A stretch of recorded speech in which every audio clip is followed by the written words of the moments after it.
सनातन धर्म के महाकाव्यों का अगर हम अध्ययन करें तो हर युग में श्रेष्ठ गदाधारियों का वर्णन हमें मिलता है। आज हम इस वीडियो में ऐसे ही 7 सबसे शक्तिशाली गदा योद्धाओं के बारे में जानेंगे और ये भी जानेंगे कि उन 7 में सबसे ऊपर कौन था। तो उनके बारे में जानने के लिए इस वीडियो के अंत तक बने रहें। अगर आपको हमारे वीडियो पसंद आते हैं तो कृपया चैनल को सब्सक्राइब और वीडियो को लाइक अवश्य करें। इससे हमें और भी अच्छा कार्य करने की प्रेरणा मिलती है। नंबर 7, जरासंध। जरासंध मगध राज्य का नरेश था। उसने अपनी पुत्री का विवाह कंस से किया था। जब श्री कृष्ण ने कंस का वध कर दिया तभी से जरासंध और श्री कृष्ण में शत्रुता हो गई थी। उसने अनेकों बार मथुरा पर हमला किया था। उसके बल का इसी से अंदाजा लगाया जा सकता है। जब युधिष्ठिर राजसूय यज्ञ करना चाहते थे तब श्री कृष्ण ने कहा था कि जरासंध के रहते ऐसा करना संभव नहीं है। उन्होंने युधिष्ठिर को बताया था कि 100 से अधिक राजवंशों को पहले ही उसने अपने अधीन कर रखा है और उसके पास बहुत बड़ी सेना है। वह उस समय के सबसे शक्तिशाली राजाओं में से एक था। नंबर 6, शल्य। शल्य मद्र देश के राजा थे। इन्होंने कौरवों की ओर से युद्ध लड़ा था। महाभारत में इनका नाम शीर्ष गदाधारियों में आता है। इन्होंने कुरुक्षेत्र युद्ध के पहले ही दिन राजा विराट के पुत्र उत्तर को मार डाला था। गदा युद्ध में वे लगभग भीम के मुकाबले के ही थे। युद्ध के 11वें दिन भीम के साथ हुए इनके गदा युद्ध में इन्होंने भीम को बुरी तरह घायल कर दिया था और बराबरी का मुकाबला किया था। युद्ध के 12वें और 18वें दिन भी ये दोनों भिड़े थे पर परिणाम कोई नहीं निकला था।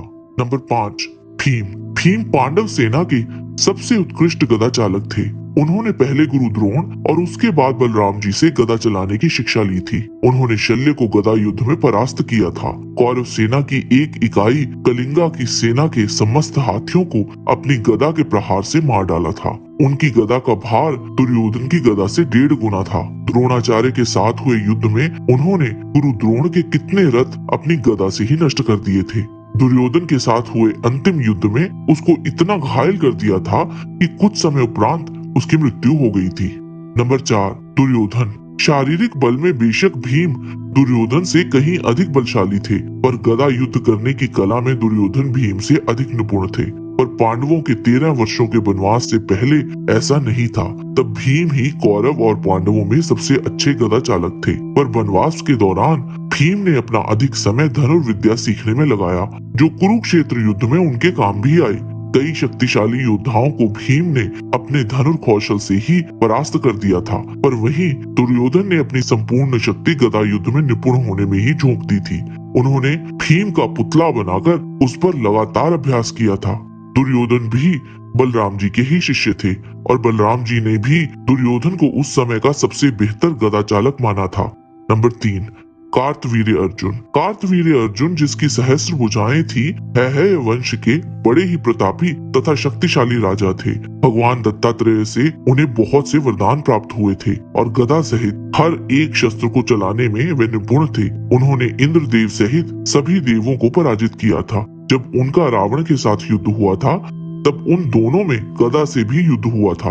वहां कार्तवीर्य अर्जुन ने अपनी गदाओं के प्रहार से रावण को बेहाल कर दिया था। अगर ब्रह्मा जी का वरदान ना होता तो उस गदा के प्रहार से रावण की मृत्यु निश्चित थी। नंबर 2, बलराम। जिनको बलदेव भी कहा जाता है, महाभारत के एक बलशाली योद्धा और द्वापर युग के सर्वश्रेष्ठ गदा चालक थे। वो श्री कृष्ण के बड़े भाई तथा आदिशेष के अवतार थे। उन्होंने जरासंध को गदा युद्ध में परास्त कर दिया था। बलराम जी ने दुर्योधन और भीम दोनों को गदा युद्ध की शिक्षा दी थी। उन्होंने बचपन में धेनुकासुर और प्रलंबासुर जैसे राक्षसों का वध कर दिया था। महाभारत के कुरुक्षेत्र युद्ध में उन्होंने किसी भी पक्ष से लड़ने से मना कर दिया था। नंबर 1, हनुमान जी। भगवान शिव के अंशावतार प्रभु श्री राम के परम भक्त तथा असीम बल के स्वामी हनुमान जी को किसी भी अस्त्र शस्त्र की आवश्यकता नहीं थी और वाल्मीकि रामायण में कहीं ऐसा दर्शाया भी नहीं गया कि उन्होंने चट्टानों, पेड़ों आदि के अतिरिक्त कहीं किसी शस्त्र का प्रयोग किया हो। हनुमान जी ने केवल अपने शारीरिक बल के उपयोग से ही कितने ही शक्तिशाली राक्षसों को मार गिराया था। परंतु इसका अर्थ ये नहीं है कि वे अस्त्र शस्त्र चलाने में निपुण नहीं थे। कई पुराणों और रामायण के अन्य संस्करणों के अनुसार हनुमान जी को कुबेर देव से कौमुदगी गदा प्राप्त हुई थी।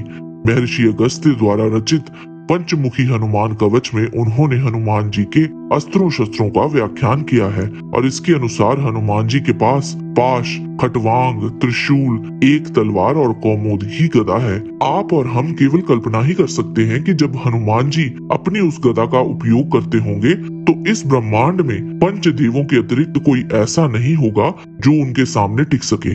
जय संकट मोचन हनुमान जी। आज के वीडियो में बस इतना ही। आशा करते हैं कि आपको हमारा ये वीडियो पसंद आया होगा। कृपया इसे लाइक और शेयर अवश्य करें।